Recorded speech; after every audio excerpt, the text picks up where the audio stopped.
이 시간 고난, 하나님의 구원의 시작이라는 제목으로 여러분과 함께 말씀을 나누도록 하겠습니다. 우리가 계속해서 지금 에가서를 함께 보고 있습니다. 근데 오늘이 이제 에가서의 마지막 날입니다. 1장부터 4장까지 우리 여러 목사님을 통해서 또 말씀을 들으셨겠지만 이 에가서가 시고 또 히브리어 알파벳 순서대로 이렇게 시가 구성되어져 있습니다. 그런데 우리가 오늘 함께 보는 이 5장은 좀 특이하게 1장부터 4장까지는 알파벳 순서대로 이렇게 시가 구성되어졌는데 오늘은 그렇지 않습니다. 그냥 무작위로 이렇게 시가 쓰여져 있습니다. 그래서 어떤 이 학자는 이렇게 해석을 하더라고요. 이스라엘 백성이 그 비탄과 고통 가운데 4장까지는 어쨌든 그 무질서의 혼돈 가운데서도 질서를 지키며 하나님께 부르짖었다면 이제는 그 애통이 폭발하여서 5장에서 하나님께 호소하고 있다, 이렇게 보기도 합니다. 오늘 이 본문의 배경은 예루살렘 성전이 약탈당하고 파괴된 이후의 것들을 지금 배경으로 하고 있습니다. 그래서 얼마나 이들이 비통하고 또 비탄하며 애통한지의 모습을 묘사하고 있는데 지금 이 시간 구절 하나하나를 한번 살펴보았으면 좋겠습니다. 먼저 11절인데요. 11절은 이렇게 되어 있습니다. 대적들이 시온에서 부녀들을, 유다 각 성읍에서 처녀들을 욕보였나이다 되어 있습니다. 우리가 이 구절을 읽으면 직관적으로 알 수 있습니다. 이 전쟁 가운데서 가장 약자 중인 여성의 존엄을 잃어버린다라는 것, 이 성폭력의 사태가 일어났다라는 것을 11절에서 보여주고 있는 것이죠. 12절 보시면은 지도자들은 그들의 손에 매달리고 라고 되어 있습니다. 여기서 이제 손에 매달리다라는 뜻은 교수형 또는 참수형, 이 사형을 의미합니다. 그러니까 이스라엘의 지도자들이 교수형이나 참수형을 당해서 이 적들의 손에 들려 있다라고 하는 것이죠. 그리고 이 뒤에 장로들의 얼굴이 존경받지 못한다 라고 나와 있습니다. 여러분, 당시 이 이스라엘의 장로들의 역할은 굉장히 중요했다라는 것을 우리는 너무 잘 알고 있습니다. 의사결정도 하고 또 여러 가지 조언도 하는 그런 존재들이 장로들이었습니다. 그런데 지도자들이 목이 달아나는 그 상황 가운데서 장로들이 아무것도 할 수 없는 그 무능력함을 보이는 것이죠. 그러니 존경받지 못하는 게 당연하다고 우리가 볼 수 있습니다. 13절 보시면은 청년들이 맷돌을 진다 이렇게 되어 있습니다. 여러분, 당시 이 맷돌을 지는 것은 특별히 이제 여성들이 하는 일이었습니다. 전통적으로. 지금은 우리 그렇지 않지만 고대에서는 이제 남성과 여성의 일들이 확연하게 이렇게 딱 구분돼 있었죠. 근데 특별히 이 맷돌을 가는 일은 여성들 중에서도 그 여자 종들 또는 아주 낮은 지위의 여성들이 하는 일이었습니다. 근데 지금 이 일을 젊은 청년, 남자들이 맷돌을 쥐고 있다라고 표현을 하는 것이죠. 굉장히 이제 치욕스러운 일입니다. 당시 문화로 이해했을 때는 이거 여자가 해야 되는 일을 지금 젊은 남성이 하고 있는 것이죠. 사사기 16장 21절 보시면은 이제 삼손이 잡혀가서 두 눈이 뽑히고 무엇을 하냐면 맷돌 가는 일을 해요.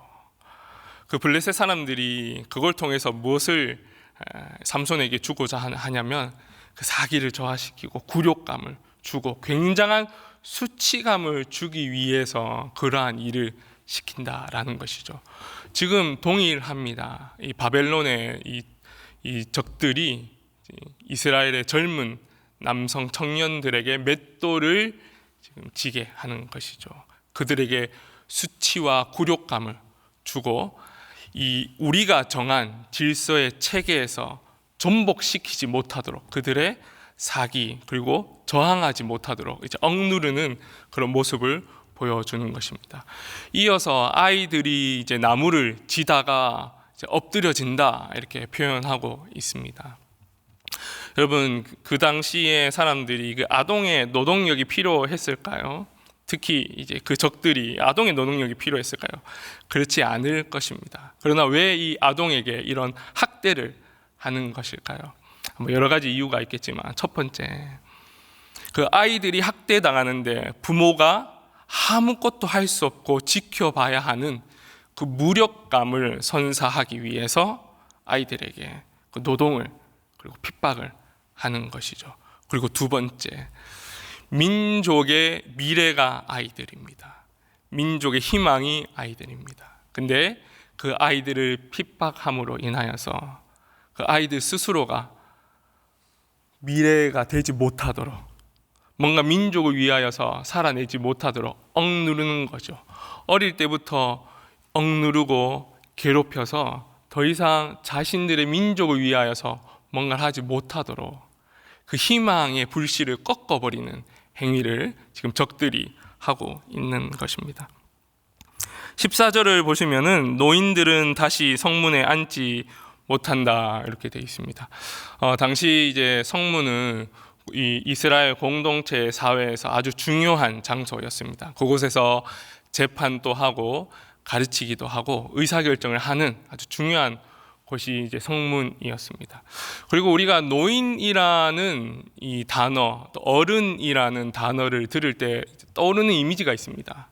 연륜이 있다, 또 지혜가 있다. 우리가 일반적으로 이렇게 생각이 듭니다. 근데 이 노인들이 성문에 지금 앉지 못하는 거죠. 그러니 지혜와 경험을 기반으로 한 이 의사결정을 지금 공동체가 못하게 된 것입니다. 다시 말하면 이 공동체의 자치권이 상실되었다라는 것을 시인이 이야기하고 있습니다. 그 뒤에 이어서는 청년들이 노래를 하지 못한다 이렇게 부르죠. 이 노래라는 것, 이 젊은이들의 희망과 힘을 담고 있습니다. 그런데 지금 나라의 사정이, 민족의 사정이, 공동체의 사정이 이러하니 그들의 입술에서 즐거운 힘 있는 희망의 노래가 나오겠습니까? 그런데 지금 이 희망도 다 꺾였다라는 것을 시인이 표현하고 있습니다. 이 15절에 이렇게 이야기합니다. 우리의 마음에는 기쁨이 그쳤고 우리의 춤은 변하여 슬픔이 되었사오며 되어 있습니다. 시편 30편에 보시면은 다윗이 이렇게 얘기합니다. 내 슬픔이 변하여 기쁨이 되었고 내 슬픔이 변하여 춤이 되었다 이야기하는데, 완전 지금 이 다윗의 고백에 역전된 상황이 보여지고 있습니다. 기쁨이 변하여 슬픔이 되었습니다. 기쁨이 변하여 춤을 그치게 한 이 상황인 거죠. 11절에서 15절은 이스라엘 공동체가 얼마나 무너졌는지를 보여주고 있습니다. 사회의 질서, 사회의 시스템이 붕괴되었고 그들의 자치권이 상실되었으며 그들의 백성들이 얼마나 억압받고 탄압받는지를 보여주고 있는 장면입니다. 그런데 16절에서 시인은 아주 중요한 이야기를 합니다.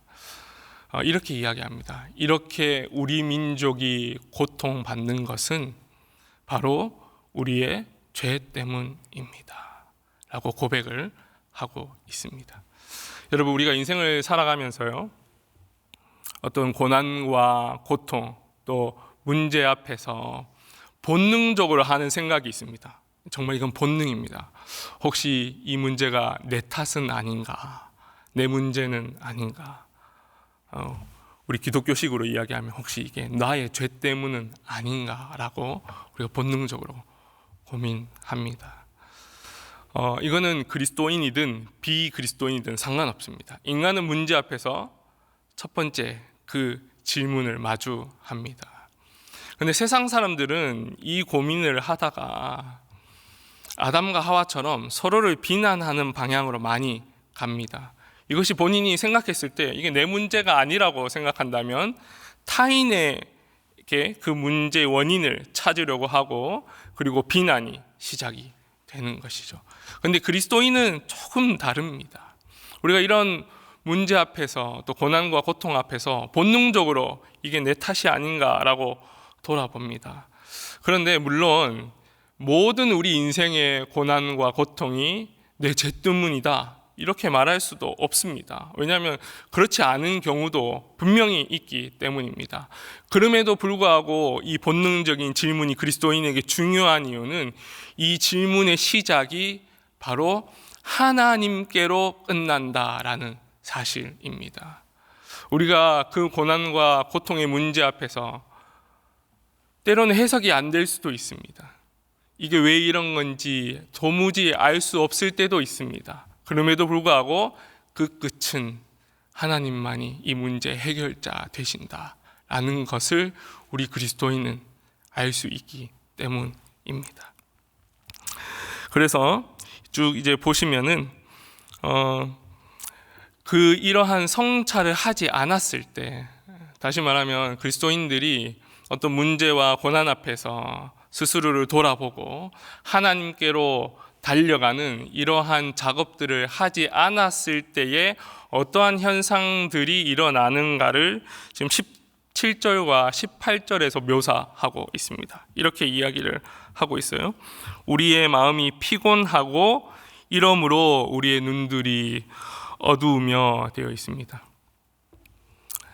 자신의 내면을 성찰하지 않는 자에게 마음이 어두워지고 그리고 곧 눈이 가려워진다라는 것이죠. 다시 말하면 죄에 대해서 둔감해지는 것이고 시간이 더 지났을 때 그것이 죄인지도 모른 채 삶을 살아갈 수 있다라는 것입니다.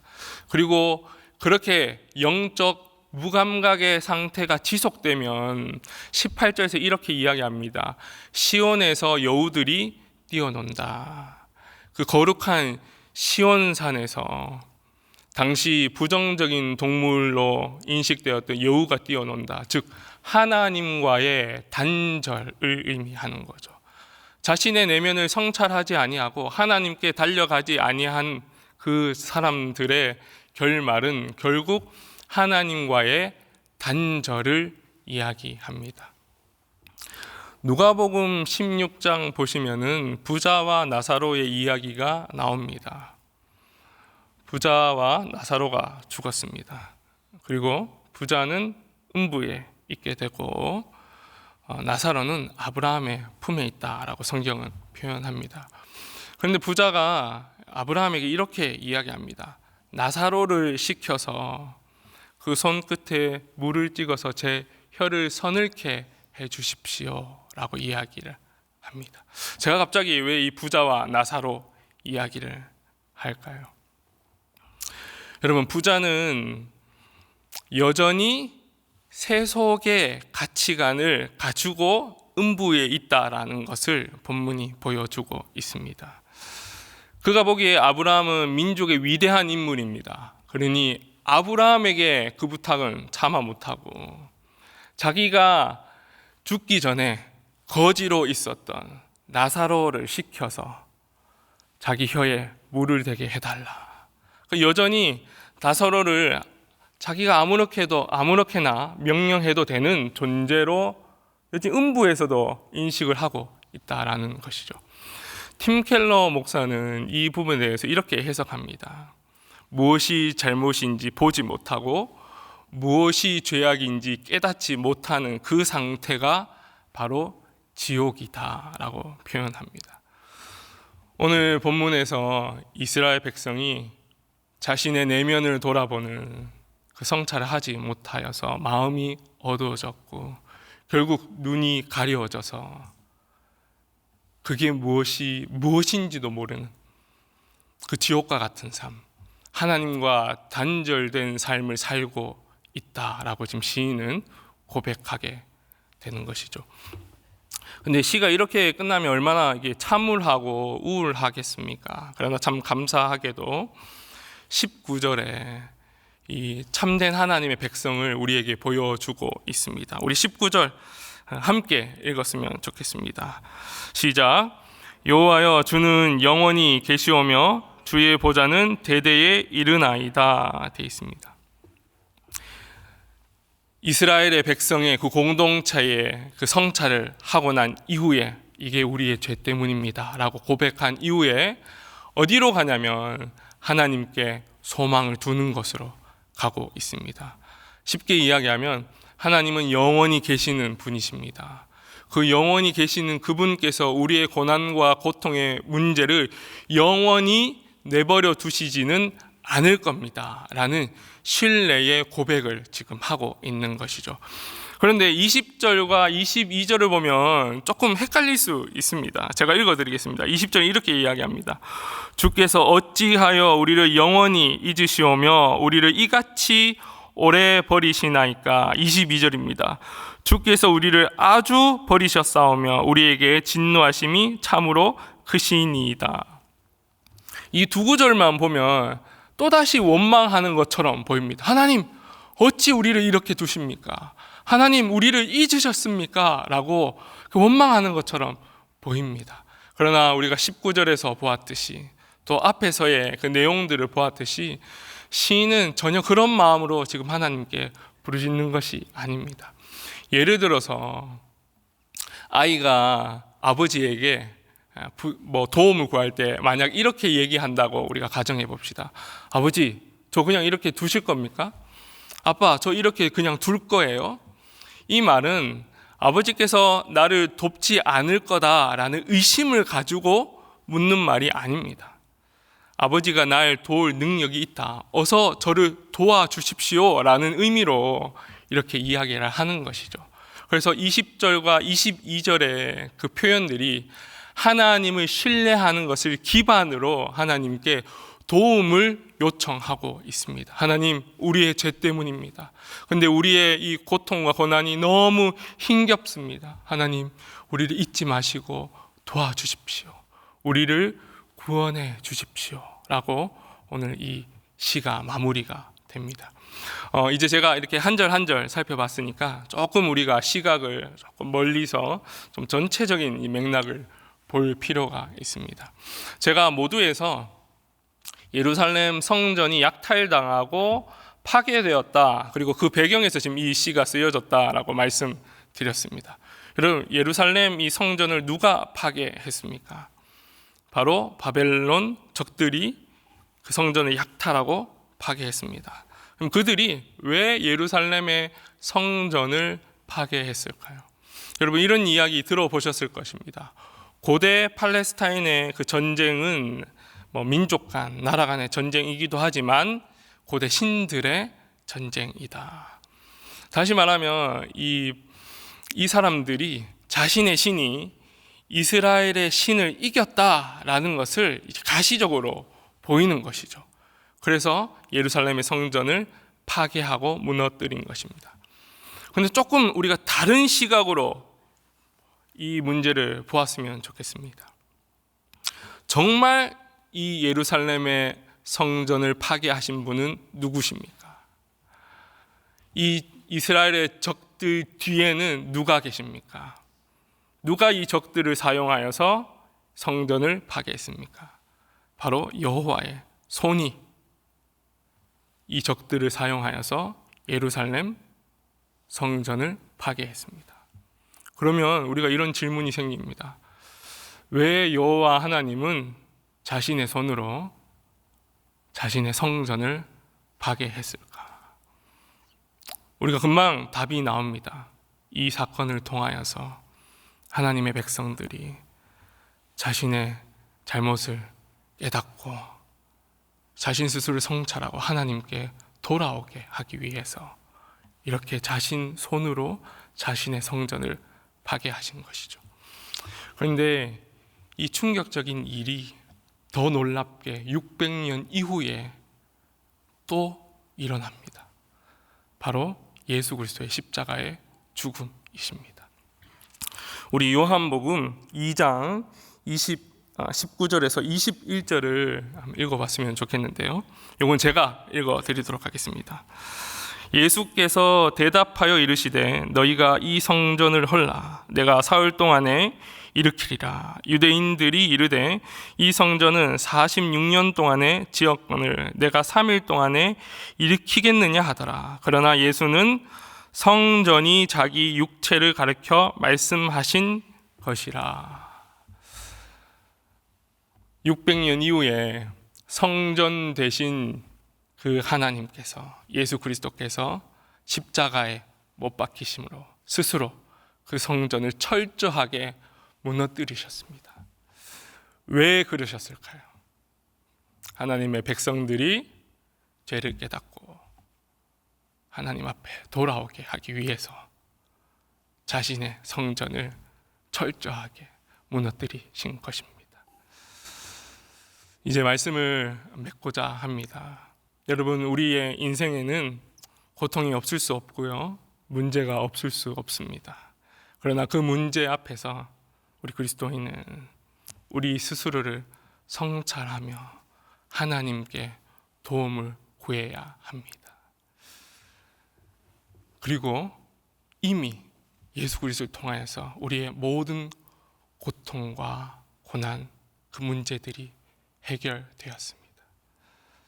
우리는 그 이미와 아직 사이 가운데서 기다리고 있습니다.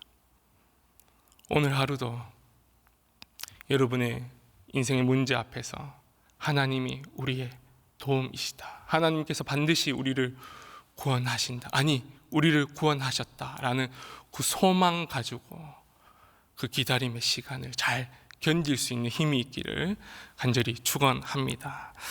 이 시간 우리 한 가지 기도 제목을 놓고 함께 기도하고, 또 여러분이 가지고 오신 기도 제목 가지고 기도하고 자유롭게 돌아가겠는데요. 기도 제목은 이겁니다. 하나님,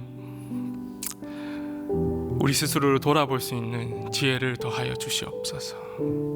그리고 우리의 문제 앞에서 하나님께만 소망 둘 수 있는 믿음을 더하여 주시옵소서. 하나님께서 우리의 구원자이심을 깊이 인식하며 살아낼 수 있는 지혜를 더하여 주시옵소서. 이 기도 제목 가지고 기도하시고 우리 자유롭게 돌아가도록 하겠습니다.